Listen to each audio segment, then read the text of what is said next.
आला यार उधारी मागायले, आता इले चिवत्या बनवा लागेल.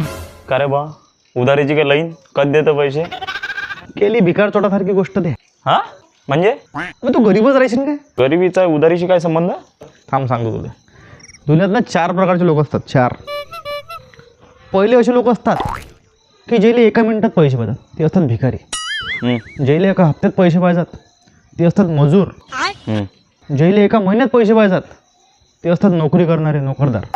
पण माझ्यासारखे बिझनेसमॅन ते 5-5 वर्ष 10-10 वर्ष फक्त इन्व्हेस्ट करतात, वापस मागत नाहीत. ते लोक होतात करोडपती. तुला करोडपती व्हायचं आहे ना? 5 वर्ष पैसे नको मागू, चल निघ. चालला का भिकाऱ्यासारखा आला पैसे मागायला. आता 5 वर्ष भेटू नको, मला फक्त देत जा उद्या. हो आता नाही माझं चुकून तर ना आमच्या पैसे मागून आले.